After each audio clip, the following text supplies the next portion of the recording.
Hello students, good morning to all of you. अपन trigonometry पढ़ रहे थे class 11th, trigonometric function, trigonometry phase 1 अपन पढ़ रहे थे। पहला लेक्चर उसमें हो चुका था। आज अपन दूसरा लेक्चर स्टार्ट कर रहे हैं। अच्छा, अपन ने पहले लेक्चर के बाद जो है एसएलओनी की एक्सरसाइज 5 भी सॉल्व कर ली है, उसका भी मैं वीडियो अपलोड कर चुका हूँ, आप उसको भी देख सकते हैं। आज अपन पढ़ रहे हैं मेज़रमेंट ऑफ एंगल। आज की जो हमारी हेडिंग है वो है measurement of angle. Measurement of angle आज हमें पढ़ना है। तो मेज़रमेंट ऑफ एंगल में एंगल को मेज़र करने की कितनी मेथड होती हैं उनके बारे में अपन सबसे पहले पढ़ेंगे। एंगल को मेज़रमेंट करने की 3 मेथड होती हैं बेसिकली। एक होती है डिग्री, एक होती है रेडियन और एक होती है ग्रेड। 3 मेथड होती हैं, डिग्री, रेडियन और ग्रेड। जो डिग्री होती है उसमें 1 राइट एंगल की वैल्यू होती है 90 डिग्री, और जो डिग्री को थीटा के ऊपर ऐसा डॉट लगा देते हैं तो थीटा इन डिग्री कहलाता है। जब अपन रेडियन को रिप्रेजेंट करते हैं तो थीटा के ऊपर ये सी लगा देते हैं या फिर कुछ भी नहीं लगाते हैं। जिस एंगल के ऊपर कुछ भी नहीं लिखा है वो रेडियन कहलाता है। और ग्रेड में जो अपन थीटा के ऊपर ऐसा कैपिटल जी लगा देते हैं तो उसको अपन ग्रेड बोलते हैं। जब डिग्री की बात करें तो डिग्री में 1 right angle equal to 90 degree होता है। रेडियन में 1 right angle equal to π/2 radian होता है। और ग्रेड में 1 right angle equal to 100 grade होता है। अच्छा, 100 जो ग्रेड है वो अपने सिलेबस से हट चुका है, तो इसलिए ग्रेड अपन अब आगे नहीं पढ़ेंगे। अपन को जो 2 मेन चीज़ें पढ़नी है वो पढ़नी है डिग्री और रेडियन। तो अपन पहली बात ये समझें कि भाई जब डिग्री को रिप्रेजेंट करेंगे थीटा के ऊपर डॉट बनाते हैं, रेडियन को रिप्रेजेंट करेंगे थीटा के ऊपर या तो सी बनाते हैं, कुछ नहीं बनाते। मतलब अगर आप ऐसा लिखते हो 30, अगर आपने केवल 30 लिखा है तो इसका मतलब 30 रेडियन है। अगर आपको 30 डिग्री लिखना है तो आपको 30 के ऊपर ऐसा निशान बनाना पड़ेगा, डॉट बनाना पड़ेगा। तो ये चीज़ अपन ध्यान रखें। पहली चीज़ अपन ने पढ़ी डिग्री, रेडियन और ग्रेड। तो डिग्री में 1 right angle equal to 90 degree होता है और रेडियन में 1 right angle equal to π/2 radian होता है। रेडियन में थीटा के ऊपर या तो सी लगाते हैं, कुछ भी नहीं लगाते हैं, और डिग्री में थीटा के ऊपर डॉट लगाते हैं। दूसरी बात, डिग्री में सब यूनिट्स भी होती हैं। 1 डिग्री की जो वैल्यू होती है वो होती है 60 मिनट्स, और 1 मिनट की जो वैल्यू होती है वो 60 सेकंड के इक्वल होती है। तो 1 degree equal to 60 minute and 1 minute equal to 60 second, ये भी होता है। तो इस तरीके से ये हमारे पास डिग्री, रेडियन और ग्रेड होता है। तो सबसे पहले ये नोट कर लीजिए, मेज़रमेंट ऑफ एंगल 3 यूनिट्स होती हैं, डिग्री, रेडियन और ग्रेड। डिग्री में 1 right angle equal to 90 degree, radian में 1 right angle equal to π/2 radian, और ग्रेड में 1 right angle equal to 100 grade. Degree में थीटा के ऊपर डॉट लगाते हैं, ग्रेड में थीटा के ऊपर जी लगाते हैं, रेडियन में थीटा के ऊपर तो सी लगाते हैं, कुछ नहीं लगाते हैं। और 1 डिग्री इक्वल टू 60 मिनट होता है और 1 मिनट इक्वल टू 60 सेकंड होता है। यहाँ भी 1 ग्रेड इक्वल टू 100 सब ग्रेड होता है। ये इनकी सब यूनिट्स होती हैं। तो यहाँ तक अपन नोट कर लें। चलिए आगे बढ़ते हैं।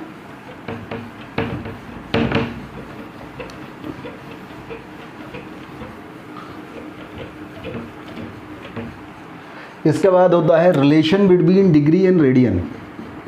Relation between degree and radian. तो हमें पता है कि भाई 1 राइट एंगल की जो वैल्यू होती है वो 90 डिग्री होती है और 1 राइट एंगल की वैल्यू ही π/2 रेडियन होती है। तो 90 डिग्री इक्वल टू क्या होता है, π/2 रेडियन। 2 से मल्टीप्लाइड कर दिया तो 180 डिग्री की वैल्यू क्या हो जाएगी, पाई रेडियन। तो 180 डिग्री की वैल्यू क्या हो जाती है, पाई रेडियन हो जाती है। तो हमारे पास ये रिलेशन आ गया, relation between degree and radian. तो नोट कर लीजिए। अगली हमारे पास जो हेडिंग है, convert of an angle from degree to radian and radian to degree. Convert of an angle from degree to radian. बहुत ही आसान है भाई, ध्यान दीजिए। अगर हमारे पास कोई एंगल डिग्री में गिवन हो, उसे अपन रेडियन में कन्वर्ट कैसे करेंगे। मान लीजिए हमसे बोला गया है कि convert 30 degree into radian, convert 30 degree into radian. तो अगर हमें 30 डिग्री को रेडियन में कन्वर्ट करना है तो हम क्या करेंगे, हम तो कहेंगे हमने रिलेशन पढ़ा है 180 degree equal to pi radian. तो 1 डिग्री इक्वल टू क्या हो जाएगा, पाई अपॉन 180 रेडियन। तो 30 डिग्री इक्वल टू क्या हो जाएगा, पाई अपॉन 180 मल्टीप्लाइड बाय 30, मतलब आ जाएगा ये 30 से 6 चला गया, पाई बाई 6 रेडियन। तो 30 डिग्री इक्वल टू क्या आ गया, पाई बाई 6 रेडियन। तो देखो हमने क्या किया, अगर 30 रेडियन डिग्री को हमें रेडियन में कन्वर्ट करना था तो हमने उसे पाई अपॉन 180 से मल्टीप्लाइड किया। मतलब अगर कोई भी एंगल हमारे पास डिग्री में है और उसे अपन को रेडियन में कन्वर्ट करना है तो हमें उसमें मल्टीप्लाइड बाय पाई अपॉन 180 करना है। तो ये हमारे पास कंसेप्ट आ गया कि कोई भी एंगल अगर हमारे पास डिग्री में है और उसे अपन को रेडियन में कन्वर्ट करना है तो multiplied by pi divide by 180 हमें यहाँ पे करना पड़ेगा। तो पहले इतना नोट कर लीजिए।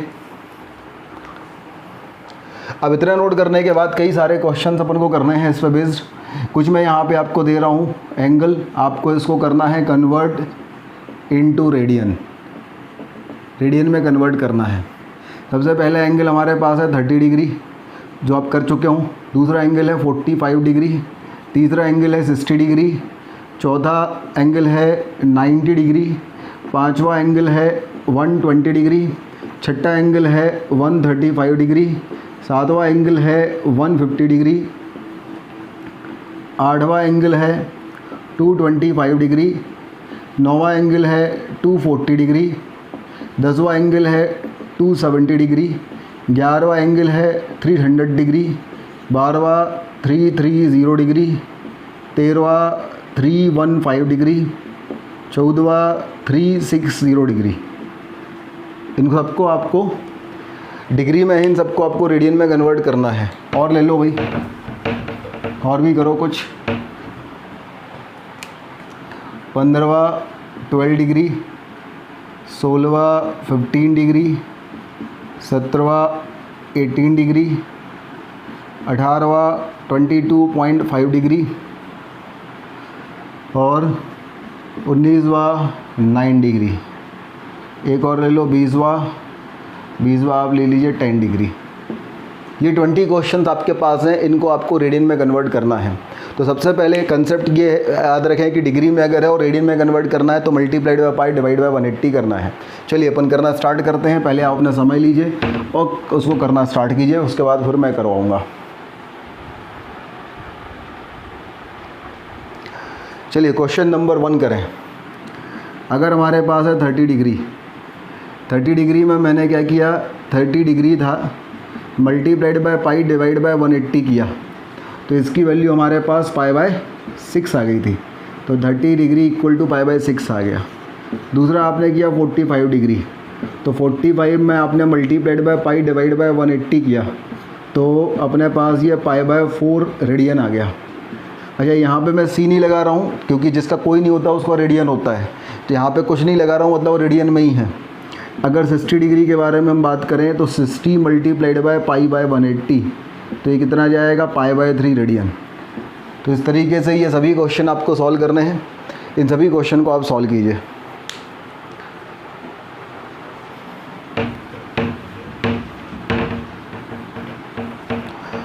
चलिए मैं आपको ऐसा करता हूँ, 12th वाला करा देता हूँ। 12th वाला हमारे पास है 330 डिग्री। 330 डिग्री जो है तो ये आ जाएगा 330 multiplied by pi divided by 180, तो ये कैंसिल हो गया। 3 से आ गया 11 और 3 से आ गया ये 6, तो ये आ गया 11 पाई बाय 6। देखो आप लोग सोच रहे होंगे इतने सारे क्वेश्चन क्यों दे दिए भाई, ये इसलिए दे दिए क्योंकि इन सभी एंगल का यूज़ अपन कंप्लीट ट्रिग्नोमेट्री में करने वाले हैं। तो वो रेडियन में भी लिखे रहेंगे कई बार और कई बार डिग्री में भी लिखे रहेंगे, तो इसीलिए अपन पहले ही दिन अपन समझ लें कि इनको रेडियन में क्या और डिग्री में क्या कहते हैं। रटने नहीं है अपन को, केवल अपन एक बार समझ लें, उनको करके देख लें, ताकि हमारे दिमाग में जब सामने हमारे पास आए तो हम कन्फ्यूज़ ना हो कि हमें क्या करना चाहिए क्या नहीं करना चाहिए। इसलिए ये सब हमने एंगल यहाँ पर लिखे हैं। तो इन सब एंगल को आप पहले सॉल्व कर लीजिए और करो भाई। 13th करते हैं। 13 करिए तो ये हो गया 315 डिग्री। तो 315 को आप मल्टीप्लाइड बाय पाई करो डिवाइड बाय 180 करो। तो अगर अपन क्या करें, 3 से करते हैं तो ये 60 आएगा, 3 से करते हैं तो ये हमारे पास 105 आएगा, फिर अपन 3 से करो तो ये 20 आएगा, फिर 3 से करो तो ये 35 आएगा, फिर 5 से कर दो तो 5 4 दा 5 7 दा, तो ये हो गया 7 पाई बाय 4। तो इसकी वैल्यू 7 पाई बाय 4 आएगी। तो इस तरीके से ये 20 क्वेश्चन जो आपको दिख रहे हैं, मेरी एडवाइस ये है सभी आप सबसे पहले इन सभी क्वेश्चंस को डिग्री से रेडियन में कन्वर्ट कर लीजिए। ठीक है, नोट कर लीजिए पहले इनको और इनको कन्वर्ट कर लीजिए। हाँ भाई, तो ये आंसर्स हैं उन क्वेश्चंस के। 30 degree equal to π/6 radian, 45 π/4, 60 π/3, 90 π/2, 122 π/3, 135 3 π/4, 150 degree 5 π/6, 225 5 π/4, 240 degree 4 π/3, 273 π/2, 330 11 π/6, 315 7 π/4, 360 2 π, 300 5 π/3, 12 degree π/15, 15 degree π/12, 18 degree π/10 और 22.5 डिग्री π/8, 9 डिग्री π/20, 10 डिग्री π/18। तो ये हमारे पास सभी 20 क्वेश्चंस का आंसर है। इनको आप नोट कर लीजिए, मैच कर लीजिए। ये बहुत ही आसान, ये तो आई जाने चाहिए सभी से। चलिए अपन आगे बढ़ते हैं।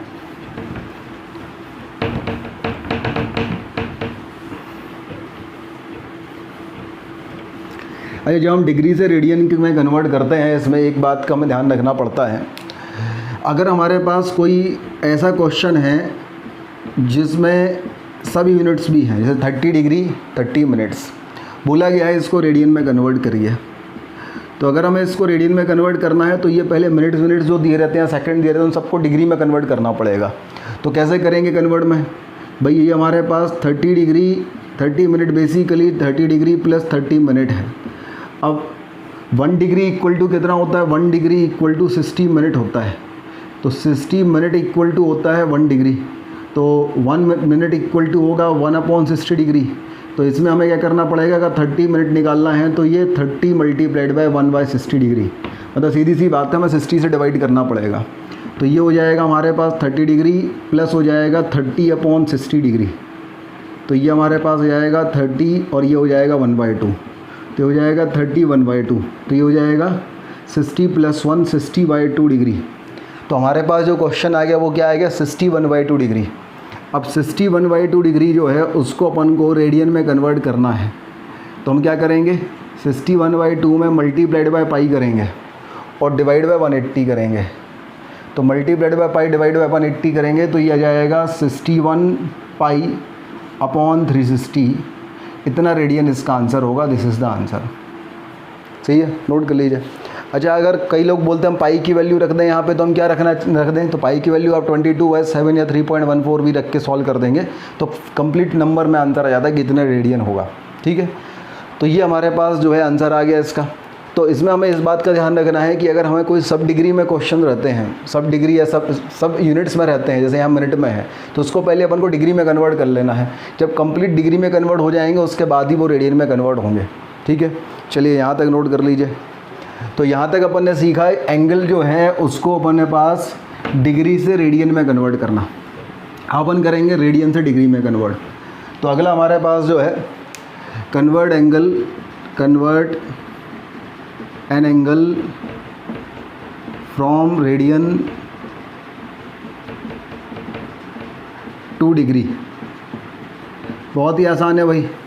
जब हमारे पास कोई एंगल डिग्री में था और अपन उसे रेडियन में कन्वर्ट कर रहे थे तो multiplied by pi divide by 180 कर रहे थे। तो अगर रेडियन में होगा और अगर डिग्री में कन्वर्ट करेंगे तो क्या होगा? उल्टा मल्टीप्लाइड बाय 180 डिवाइड बाय पाई हमें करना पड़ेगा। तो हमें क्या करना है? मल्टीप्लाइड बाय 180 बाय पाई करना है। अब इसमें क्या रहता है कि जैसे मान लो हमारे पास ऐसे क्वेश्चंस हैं कि भाई बोलो π/6 रेडियन है, तो π/6 रेडियन को डिग्री में कन्वर्ट करो। तो इसमें हम कुछ नहीं करते, जो पाई है उसकी जगह अपन 180 पुट कर देते हैं। तो पाई की जगह अपन ने 180 पुट कर दिया तो ये हमारे पास 30 डिग्री आ गया डायरेक्ट। तो जहाँ हमारे पास पाई होता है वहाँ पे अपन सीधा पाई को 180 डिग्री रख देते हैं और हमारा आंसर आ जाता है। लेकिन जब हमारे पास ऐसा क्वेश्चन होता है कि भाई मान लीजिए 1 रेडियन है, ये 1 रेडियन मतलब 1 है, बोला गया इसको डिग्री में कन्वर्ट करो, आप क्या होगा? तो अपन क्या करेंगे? अब यहाँ पे अपन multiplied by 180 divide by pi कर देंगे। तो 1 रेडियन की वैल्यू हमारे पास 180/पाई डिग्री आ गई। आप चाहें तो पाई की वैल्यू रख देंगे, तो 180/22 × 7, इसको सॉल्व करेंगे तो ये डिग्री आएगी। तो इसकी जो अप्रॉक्सीमेट वैल्यू होती है वो 57 डिग्री होती है। तो हम इस बात का याद रखना है कि 1 रेडियन जो होता है इसकी अप्रॉक्सीमेट वैल्यू 57 डिग्री होती है।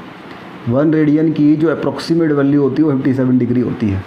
तो ये हमारे पास रेडियन से डिग्री में कन्वर्ट करने वाले क्वेश्चंस हो गए। चलिए नोट कर लीजिए यहाँ तक। हाँ भाई, अगला कंसेप्ट जो है वो अपने पास है length of arc. Length of arc of a circle. Length of arc का कंसेप्ट बहुत ही अच्छे से अपन को पता है, बचपन में अपन पढ़ चुके हैं क्लास 10th में। अगर हमारे पास ये सर्कल है और सर्कल में ये हमारे पास है ए बी हमारे पास ये जो है आर्क है ए बी, ये इसका सेंटर है ओ ए रेडियस के इक्वल होगी, ओ बी रेडियस के इक्वल होगी। ये वाला जो एंगल होगा थीटा, इस थीटा को अपन क्या बोलते हैं? सेंट्रल एंगल बोलते हैं। इसको अपन बोलते हैं सेंट्रल एंगल। तो क्लास 10th में आपने पढ़ा था जो लेंथ ऑफ आर्क होती है वो क्या होता है? लेंथ ऑफ आर्क का आपने जो फॉर्मूला है क्लास 10th में पढ़ा था। लेंथ ऑफ आर्क का फॉर्मूला आपने पढ़ा था 2πr upon 360 degree multiplied by theta. अच्छा, क्लास 10 में अपन यहाँ पे मल्टीप्लाइड बाय एंगल बोलते थे और जब लिखते थे तो केवल थीटा लिखते थे, अपन यहाँ डिग्री नहीं लिखते थे। तो बेसिकली यहाँ डिग्री लिखना ज़रूरी है क्योंकि क्लास चूँकि 10th में तक जितने भी एंगल अपन पढ़ते थे डिग्री में ही पढ़ते थे। उस समय अपन को पता भी नहीं था कि अगर डिग्री नहीं लिखेंगे तो रेडियन में माने जाएंगे, लेकिन अब अपन को ध्यान रखना है। तो ये डिग्री में होता था, ये अपन ने क्लास 10th में पढ़ा था। तो अगर अपन देखें तो ये पाई अपॉन 180 हो गया। तो pi upon 180 multiplied by theta in degree multiplied by radius. और पाई अपॉन 180 को अगर मैं थीटा डिग्री में मल्टीप्लाइड कर दूंगा तो ये थीटा इन रेडियन हो जाएगा। तो theta in radian multiplied by radius. तो लेंथ ऑफ आर्क का जो हमारे पास फॉर्मूला आएगा, लेंथ ऑफ आर्क का फॉर्मूला हो जाएगा angle multiplied by radius, central angle multiplied by radius, where central angle measured in radian. तो ये लेंथ ऑफ आर्क का फॉर्मूला होता है। नोट कर लीजिए भैया यहाँ तक। अब लेंथ ऑफ आर्क के जो फॉर्मूले हैं और ये जो कंसेप्ट है, इस पे बेस्ड आपके पास क्वेश्चन अभी अपन आईआईटी लेवल में भी पढ़ेंगे और सीबीएसई में भी इसके क्वेश्चन हैं। तो अपन अभी इनके क्वेश्चंस करते हैं दोनों। आईआईटी लेवल यहाँ तक जो पढ़ने के बाद अपन आईआईटी लेवल वाले भी क्वेश्चंस करते हैं और सीबीएसई वाले भी क्वेश्चंस करते हैं। चलिए यहाँ तक नोट कीजिए। पहले देखिए भाई, ये क्वेश्चन है, इस क्वेश्चन को पढ़ें ज़रा। बोला है consider a square of side 4 metre. Now, if a man runs at a distance of 1 meter, from the sides of the square, then how much distance will he travel?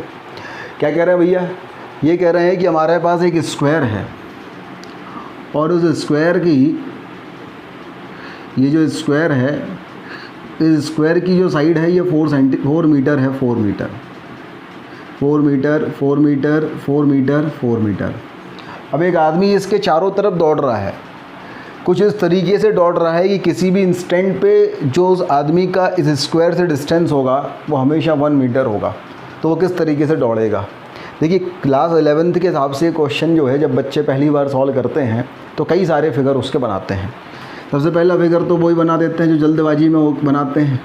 बोले भाई ऐसा है 1 मीटर बोला ना आपने, तो ये 1 मीटर के डिस्टेंस पे हमने यहाँ पे एक साइड ले ली, ये 1 मीटर के डिस्टेंस पे यहाँ पे एक साइड ले ली, ये 1 मीटर की डिस्टेंस पे यहाँ से एक साइड ले ली, और ये 1 मीटर की डिस्टेंस पे यहाँ से एक साइड ले ली।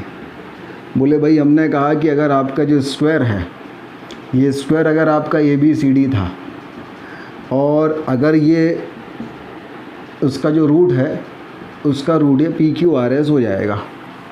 और अगर ऐसा होता है तो उस कंडीशन में जो उसकी डिस्टेंस होगी, तो यहाँ से यहाँ तक की डिस्टेंस, ये डिस्टेंस 4 थी तो यहाँ से यहाँ तक की डिस्टेंस 4 होगी, ये डिस्टेंस 1 थी तो ये डिस्टेंस 1 होगी, और ये डिस्टेंस 1 थी तो ये डिस्टेंस 1 होगी। तो ये 4 + 1 + 1 ये 6, तो ये एक स्क्वायर हो गया, इसकी साइड 6 है, तो टोटल डिस्टेंस 24 मीटर होगा। ऐसे लोग सबसे पहले ऐसे सोचते हैं, जल्दबाजी में होते हैं। ठीक है, आपने सोचा अच्छी बात है। मैं आपको इसमें ये नहीं कहूँगा कि आप शुद्ध सन्नाटे हैं भाई साहब, क्योंकि जल्दबाजी में जनरली क्लास 11th के बच्चे ऐसा कर देते हैं। बस मैं आपसे एक सवाल बोलूँगा, मैं आपसे एक सवाल ये पूछूंगा कि भैया आपने क्वेश्चन पढ़ा है? आप बोलेंगे बिल्कुल सर पढ़ा है मैंने। क्वेश्चन में क्या लिखा था? क्वेश्चन में ये लिखा था कि आदमी जो इस पर मूव कर रहा है ना, तो किसी भी इंस्टेंट पे इसकी मेज़रमेंट कर लो डिस्टेंस, किसी भी इंस्टेंट पे, तो हमेशा उसकी डिस्टेंस उस स्क्वायर से 1 मीटर होनी चाहिए, यही लिखा है। तो हमने मालूम चला वो आदमी यहाँ पहुँचा, ठीक है, यहाँ पहुँच गया। बोले भाई ये आदमी A1, इसकी डिस्टेंस कितनी होगी? तो आपने कहा भैया परपेंडिकुलर डिस्टेंस अपन ने देखा है तो 1 होगी। बहुत बढ़िया। फिर हमने कहा चलो अगर यहाँ हो जाए A2, बोले साहब ये डिस्टेंस भी 1 होगी। मैं यहाँ हो जाए A3, बोले भाई साहब ये डिस्टेंस भी 1 होगी। यहाँ ले लो A4, ये डिस्टेंस भी 1 होगी। ऑब्वियस है आपने यही सोचा होगा कि सभी डिस्टेंस 1 हो रही हैं, इसलिए तो आपने ये लिया होगा। चलिए अच्छी बात है। मैं ये एक डिस्टेंस ले लेता हूँ क्यू पे। अगर बंदा क्यू पे बैठा है तो डिस्टेंस किससे लोगे आप? बोलेंगे साहब हम तो डिस्टेंस इससे लेंगे। तो क्या ये डिस्टेंस 1 होगी? भाई इसकी स्क्वायर से डिस्टेंस जो अपना बंदा है वो यहाँ बैठा है इस पॉइंट पे, तो इसकी स्क्वायर से डिस्टेंस ये है, तो क्या ये डिस्टेंस 1 मीटर होगी? बोले हाँ होगी। अच्छा, अगर ये 1 होगी तो थोड़ा सा कॉमन सेंस लगाइए। आपने यहाँ परपेंडिकुलर ड्रॉ किया था तो ये डिस्टेंस तो 1 होगी और ये डिस्टेंस भी 1 होगी, तो ये डिस्टेंस कितनी होगी? √2 होगी। √2 1 स्क्वायर प्लस 1 स्क्वायर का अंडर रूट। तो जब ये क्यू पे बैठा रहेगा तो ये डिस्टेंस तो √2 हो जाएगी ना भैया, और √2 हो जाएगी मतलब ऐसा कुछ नहीं होगा, ये वाला डिस्टेंस ये यहाँ पे अगर जाएगा तो √2 हो जाएगा। इवन आप ये देखो कि अगर ये डिस्टेंस 1 है, आप अगर यहाँ पे पॉइंट ले लो तो भी ये डिस्टेंस 1 से ज़्यादा होगी। ये डिस्टेंस आप ले दो तो भी ये डिस्टेंस 1 से ज़्यादा होगी। तो क्या होगा कि ये जब हम इसका मेज़र आप ये फिगर बनाएंगे तब उस फिगर में बाकी सब तो ठीक रहेगा, लेकिन ये वाला जो पार्ट रहेगा, ये वाला पार्ट, इस वाले पार्ट में समस्या रहेगी। सिमिलरली आप इस पूरे फिगर में ये वाला जो कोने वाले जो पार्ट रहेंगे ना, इन कोने वाले पार्ट में अगर बंदा कहीं भी लाई करता है, कहीं भी जाता है, तो उन कोने वाले पार्ट में इसकी डिस्टेंस 1 मीटर नहीं होगी, कोई और होगी। इस कोने वाले पार्ट की बात हो रही है, इन कोने वाले पार्ट्स में। तो क्या होगा फिर, कैसे चलना पड़ेगा उसे? भाई देखो एक चीज़ तो क्लियर है, आपने जो फिगर बनाया था ये चीज़ तो क्लियर थी कि बंदा जब यहाँ से यहाँ तक चलेगा, ये वाला पॉइंट यहाँ से लेके यहाँ तक चलेगा, ठीक है, जब यहाँ से लेके यहाँ तक चलेगा तो कोई दिक्कत नहीं है। इस पॉइंट से P से, और इसका नाम मैंने दे दिया Q, इस P से Q तक जब भी वो चलेगा तो उसका डिस्टेंस हमेशा इस स्क्वायर से 1 मीटर ही होगा। सिमिलरली हमने कहा भाई यहाँ से यहाँ तक जब चले, ये वाला डिस्टेंस चले, यहाँ से यहाँ तक मतलब ये R ले लिया और ये S ले लिया, इस पाथ पे जब भी चलेगा तो डिस्टेंस हमेशा 1 मीटर होगा। फिर ये वाला पाथ ले लिया, ये वाला, इस वाले पाथ पे कभी भी चलेगा R S T U, तो भी ये जो है ये 1 मीटर का ही डिस्टेंस होगा। अगर इस वाले पाथ पे चलेगा V और W, तो भी इस वाले पाथ पे भी जब भी चलेगा तो डिस्टेंस हमेशा उसका 1 मीटर होगा। लेकिन जब ये Q से यहाँ ये जो रिमेनिंग पाथ पे कभी चलेगा तो डिस्टेंस 1 मीटर नहीं होगा। तो अब करना ये है कि ये Q से R तक कुछ इस तरीके से मूव करे, ये Q से R तक कुछ इस तरीके से मूव करे कि उसका डिस्टेंस हमेशा 1 मीटर ही हो। तो भैया अगर 2 पॉइंट्स हैं और 2 पॉइंट्स जब Q से लेके R हैं, अच्छा एक चीज़ देखो, Q से लेके R तक कोई भी पॉइंट अगर रहता है, Q से लेके R के बीच में ये जो कोई भी पॉइंट्स अगर रहता है, अगर हम वहाँ पे डिस्टेंस मेज़रमेंट करेंगे तो इस पॉइंट B से करेंगे ना, कहीं भी आप डिस्टेंस मेज़रमेंट करेंगे इस पॉइंट B से करेंगे। तो हम ऐसा कैसा डिस्टेंस बनाएं कि पॉइंट Q से लेके R तक वो कैसे मूव करे कि पॉइंट B से उसका डिस्टेंस हमेशा सेम हो। तो ऑब्वियस है अगर किसी फिक्स पॉइंट से किसी वेरिएबल पॉइंट का डिस्टेंस सेम हो तो उसे रेडियस में होना चाहिए, उसे सर्कुलर पाथ में होना चाहिए। तो भाई उसे Q से लेके R तक जब मूव करना पड़ेगा ना, तो उसे B को लेना पड़ेगा सेंटर, और ये 1 मीटर की रेडियस लेनी पड़ेगी और ऐसे सर्कुलर पाथ में मूव करना पड़ेगा। जब ये ऐसे सर्कुलर पाथ में मूव करेगा तो ये एंगल 90 डिग्री हो जाएगा। जब ऐसे सर्कुलर पाथ में मूव करेगा तो अब ये कहीं भी आप पॉइंट मेज़रमेंट कर लो तो ये जो है रेडियस के इक्वल होगा, रेडियस इसकी 1 मीटर होगी। सिमिलरली जब T से लेके S तक मूव करेगा तो T से लेके S तक में उसे ये इसको सेंटर लेना पड़ेगा और ये रेडियस लेनी पड़ेगी 1 मीटर, इस ऐसे सर्कुलर पाथ में मूव करेगा। सिमिलरली अगर U से लेके B तक की बात करें तो भी सर्कुलर पाथ मूव करना पड़ेगा, D को लेना पड़ेगा सेंटर और 1 मीटर को लेना पड़ेगा रेडियस, तो ये इस तरीके से सर्कुलर पाथ में मूव करेगा। सिमिलरली W से लेके P तक भी जाएगा तो उसे A को सेंटर 1 मीटर को रेडियस लेगा तो ऐसा मूव करेगा, तो उसे इस वाले पाथ पे मूव करना पड़ेगा। मतलब अगर उसका हम पाथ देखें तो ये उसका एक्चुअल पाथ हो गया, यहाँ पे जो है वो सर्कुलर पाथ होंगे। तो हमें ये पूरा डिस्टेंस निकालना है। चलिए अपन डिस्टेंस निकालते हैं। तो ये जो हमारे पास जो PQ है, ये PQ की डिस्टेंस तो ये 4 है, तो ये भी 4 होगा। सिमिलरली ये SR भी 4 होगा। सिमिलरली ये UT भी 4 होगा। सिमिलरली ये VW भी 4 होगा। तो ये सभी डिस्टेंस तो 4 4 4 4 होंगे। अच्छा अब ये डिस्टेंस आप कैसे निकालोगे? तो भैया ये तो लेंथ ऑफ आर्क है, लेंथ ऑफ आर्क की वैल्यू हमारे पास जो फॉर्मूला होता है लेंथ ऑफ आर्क का, वो होता है radius multiplied by angle in central angle in radian. तो रेडियस तो इसकी 1 है और सेंट्रल एंगल कितना है, ये वाला, ये कितना है 90 डिग्री। ये 90 क्यों है, क्योंकि ये 90 था, ये 90 था, ये 90 था, ये 90 था, पूरा 360 था। तो 90 + 90 + 90 270, 360 में से माइनस करेंगे तो ये भी 90 आ जाएगा। और 90 डिग्री को अपन रेडियन में कन्वर्ट करेंगे तो π/2 आ जाएगा।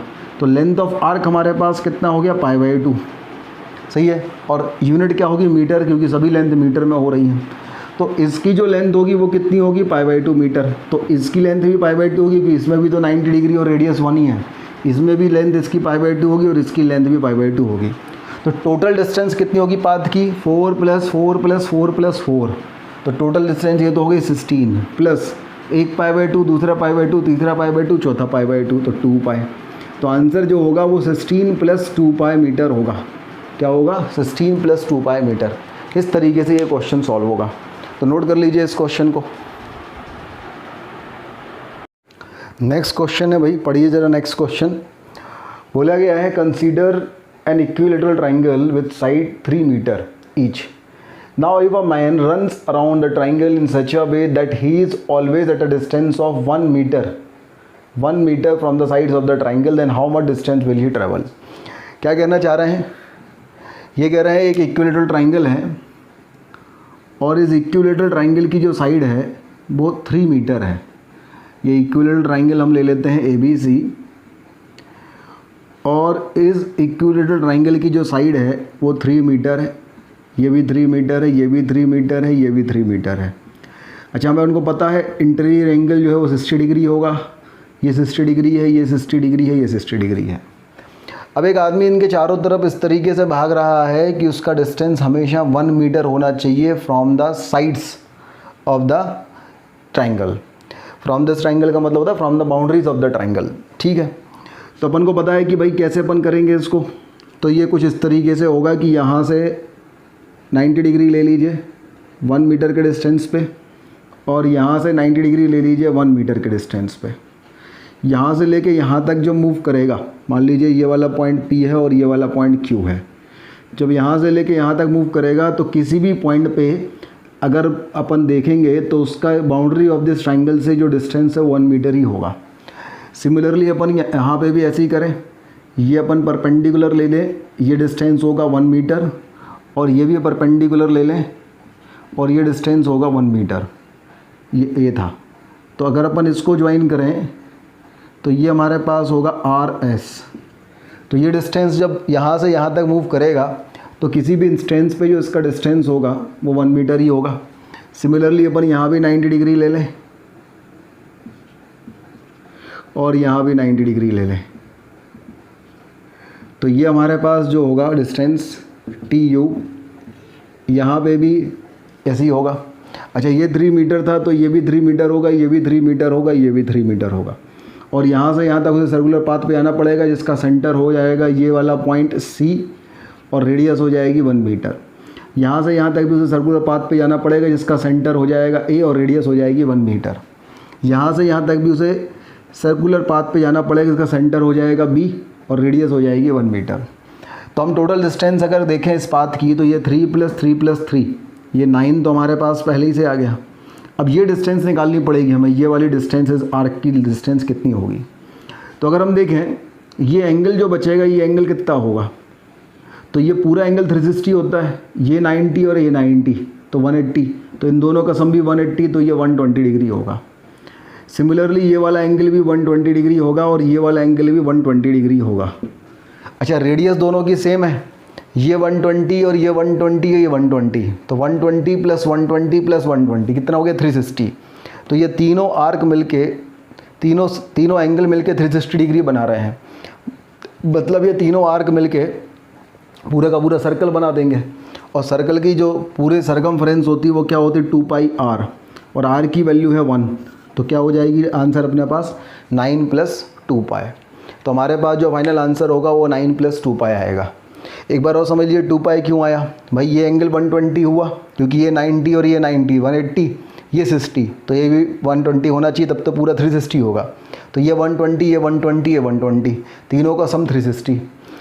रेडियस सेम है, तो जब रेडियस सेम है तो ये तीनों हमारे पास जो सेक्टर हैं ये मिलके एक पूरा का पूरा सर्कल बना लेंगे। तो ये लेंथ ऑफ आर्क और ये लेंथ ऑफ आर्क और ये लेंथ ऑफ आर्क पूरी मिलके सर्कमफेरेंस ही बना लेगी। और सर्कमफेरेंस क्या होती है? 2πr, और 2πr होती है तो अपन ने 2πr रख दिया, r की वैल्यू 1, तो आंसर हो गया 2π। तो 9 + 2π जो है वो इस क्वेश्चन का आंसर हो गया। नोट कर लीजिए यहाँ तक। हाँ जी, नेक्स्ट क्वेश्चन है, देखिए, consider a triangle with the side 3, 6 and 8 metre respectively. Now if a man runs around the triangle in such a way that he is always at a distance of 1 meter from the sides of the triangle, then how much distance will he travel? अब यहाँ पे हमें question देखिए ज़रा, यहाँ पे एक triangle दिया हुआ है और इस ट्राइंगल की साइड दी है 3, 6 and 8 मीटर रिस्पेक्टिवली, तो स्केलिन ट्राइंगल हो गया ये। दूसरी चीज़ ये है कि he is moving such that at a distance of 1 metre, कहाँ से? From the sides of the triangle से। तो how much distance will he travel? तो अब की बार हमारे पास एक ट्राइंगल है जो स्केलिंग ट्राइंगल है और कुछ इस तरीके से इसकी दुकानदारी है। ये अगर हमारे पास ट्राइंगल है, इस ट्राइंगल को अपन नाम दे देते हैं ABC। तो इसकी एक साइड है 3 मीटर, दूसरी साइड है 6 मीटर और तीसरी साइड है 8 मीटर। तो ये हम अंदर लिख देते हैं क्योंकि बाहर हमें फिगर बनाना पड़ेगा। ये 3 है, ये 8 है और ये 6 है मीटर। अब एक आदमी कुछ इस तरीके से दौड़ रहा है कि किसी भी इंस्टेंट पे उसकी इनकी साइड से डिस्टेंस हमेशा 1 मीटर है, तो वो कैसे दौड़ेगा? वही तरीका तो वही रहेगा भाई, यहाँ से अपन परपेंडिकुलर डिस्टेंस ले लिए और यहाँ से परपेंडिकुलर डिस्टेंस ले लें 1 मीटर के लिए, ये भी 1 मीटर।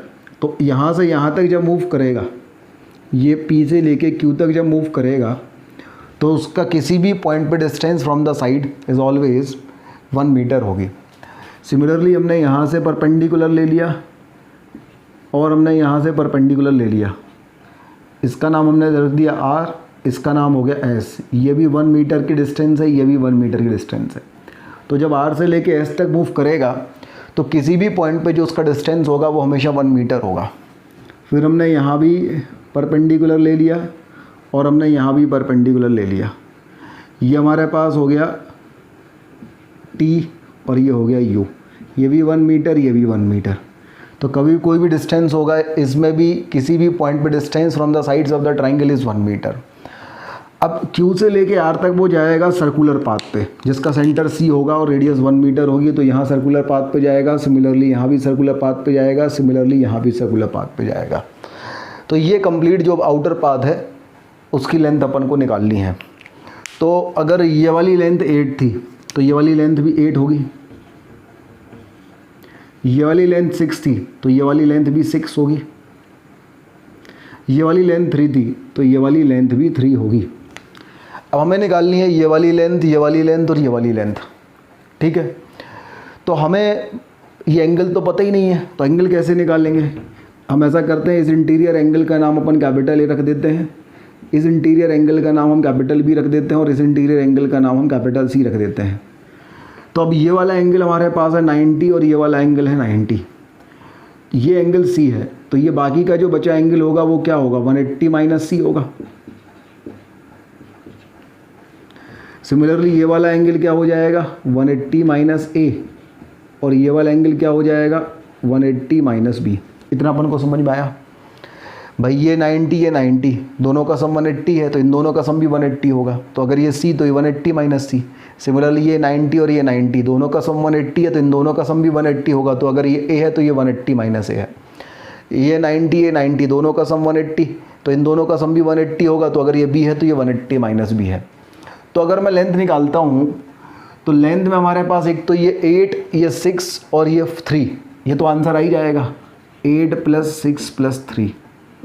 हमें सर्कुलर वाली लेंथ और निकालनी है। तो अब ये देखें, ये वाला जो सेक्टर है इसकी भी रेडियस 1 मीटर है, ये वाला सेक्टर है इसकी रेडियस भी 1 मीटर है, इस वाले सेक्टर की रेडियस भी 1 मीटर है, तीनों की रेडियस तो सेम है। अच्छा, ये वाला एंगल जो है, ये वाला एंगल है 180 माइनस सी, पहले वाले का एंगल, दूसरे वाले का एंगल है 180 माइनस ए, और तीसरे वाले का एंगल है 180 माइनस बी। अच्छा, मैं तीनों को अगर सम करूं, एक 180, दूसरा 180, तीसरा 180, तो ये हमारे पास आ गया 3 into 180 minus of minus C minus A minus B, minus common ले लें तो A plus B plus C, और A plus B plus C क्या होता है 180, तो 3 180 में से एक 180 सब्ट्रैक्ट करेंगे तो 2 180 मिलेगा, और 2 180 मतलब 360 डिग्री। तो कहने का मतलब ये है ये वाला एंगल और ये वाला एंगल और ये वाला एंगल तीनों का सम हो रहा है 360 डिग्री। और जब सेंट्रल एंगल 360 होता है तो पूरा का पूरा सर्कल हो गया, मतलब ये तीनों सेंटर मिलके एक सर्कल बनाएंगे। तो इसकी लेंथ ऑफ आर्क प्लस इसकी लेंथ ऑफ आर्क प्लस इसकी लेंथ ऑफ आर्क पूरे सर्कल की सरकमफेरेंस के इक्वल होगी। और सर्कल की सरकमफेरेंस क्या होती है 2 पाई आर, और आर की वैल्यू 1 है, तो ये लेंथ हमारे पास क्या हो जाएगी 2 पाई। तो हमारे पास जो फाइनल आंसर आएगा वो कितना आ जाएगा 8 प्लस 6 प्लस 3 कितना हो गया ये 17 और प्लस 2 पाई मीटर। तो ये फाइनल हो जाएगा इस क्वेश्चन का आंसर। नोट कर लीजिए इसको। हाँ भाई, नेक्स्ट क्वेश्चन हमारे पास है, पढ़िए ज़रा। बोला find the angle between the minute hand and the hour hand of a clock when the time is 7:20। क्या कह रहे हैं, जब घड़ी में सुबह से 7:20 हुए हैं तो आर एंड में और मिनट हैंड के बीच में कितना एंगल होगा। चलिए हम देखें ज़रा क्या कहना चाह रहे हैं। ये कहना ये चाह रहे हैं कि भाई ये हमारे पास घड़ी है, एक सर्कुलर है, ये इसका सेंटर है, यहाँ पे लिखे रहेंगे 12, यहाँ 6, यहाँ 3, यहाँ 9, तो ये जाएगा 1 2 4 5 7 8 और 10 11। अब जो आर एंड है, अगर अपन ऐसा मानते हैं ये बेस लाइन मान लेते हैं, आर एंड जो है वो 7:20 में मान लीजिए यहाँ आ गया, ये आर एंड है, तो ये बेस ये यहाँ से लेके यहाँ तक मान लीजिए एंगल बनाता है अल्फ़ा, और 7:20 है, 7:20 है, तो मिनट एंड 4 पे होगा, ये मान लीजिए मिनट एंड है, और ये वाला एंगल अगर हमारे पास बनाता है बीटा, तो हमें इन दोनों के बीच का एंगल क्या होगा ये निकालना है। हमें आर एंड और मिनट एंड के बीच का जो एंगल है, मतलब ये वाला जो एंगल है, ये वाला एंगल, ये अल्फ़ा माइनस बीटा निकालना है। तो इस क्वेश्चन में सबसे पहले हमें अल्फ़ा निकालना पड़ेगा, मतलब हमें 7:20 में जो मिनट आर एंड कितना एंगल चलेगा वो निकालना पड़ेगा, और मिनट एंड कितना एंगल चलेगा वो निकालना पड़ेगा, दोनों को सब्ट्रैक्ट करना पड़ेगा, तो आंसर आ जाएगा। चलिए तो अपन पहले आर एंड के बारे में बात करते हैं। आर एंड हमारे पास क्या कह रहा है भैया, तो हमें पता है कि ये पूरा राउंड मूव करता है, तो कितने घंटे होते हैं 12 घंटे। तो 12 आर जब ये मूव करता है तो 12 आर में ये कितने डिग्री मूव कर जाता है 360 डिग्री मूव कर जाता है। तो 1 आर में ये कितने डिग्री मूव कर जाएगा 360/12, मतलब 1 आर में ये 30 डिग्री मूव करता है। तो यहाँ से एक चीज़ क्लियर हुई कि जो आर एंड है वो 1 घंटे में 30 डिग्री मूव करता है।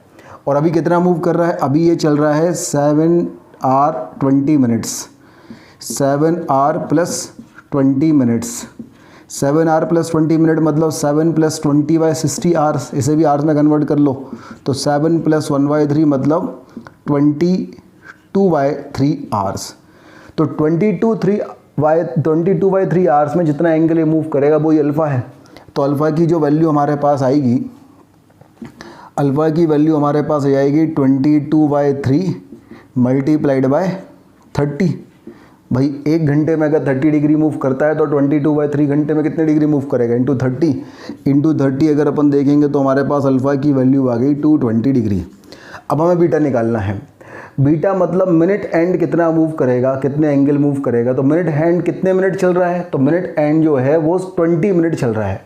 तो जब मिनट एंड पूरा एक राउंड लगाता है, जब मैं मिनट एंड के बारे में बात करूं, मिनट हैंड के बारे में बात करूं, तो मिनट एंड जब पूरा एक राउंड लगाता है, मतलब जब 60 मिनट मूव करता है तब वो 60 मिनट में 360 डिग्री मूव करता है।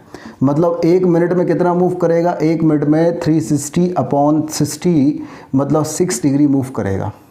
सही बात है। 60 मिनट जब पूरा घूमता है तो कितना मूव करता है 360 डिग्री, तो 1 मिनट में कितना मूव करेगा 6 डिग्री। और कितना मूव करना है इसे 20 मिनट, तो 20 मिनट में कितना करेगा 20 × 6 मतलब 120 डिग्री। तो बीटा की वैल्यू हमारे पास कितनी हो गई 120 डिग्री और अल्फ़ा की वैल्यू हो गई 220 डिग्री।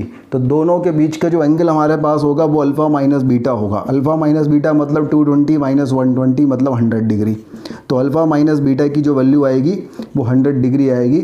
तो इस क्वेश्चन का आंसर कितना आ जाएगा 100 डिग्री। तो ये जो पार्ट हमने अभी तक पढ़ा है ये हमने पढ़ा है basically general introduction of angles. और जनरल इंट्रोडक्शन ऑफ एंगल्स में जितने भी तरीके के क्वेश्चंस बनते हैं वो सब ये अपन ने डिस्कशन किए हैं। इतना करने के बाद आप एनसीईआरटी भी सॉल्व कर सकते हैं। एनसीईआरटी के एक्सरसाइज 3.1 और उसके पहले के सॉल्व एग्जाम्पल भी सॉल्व कर सकते हैं।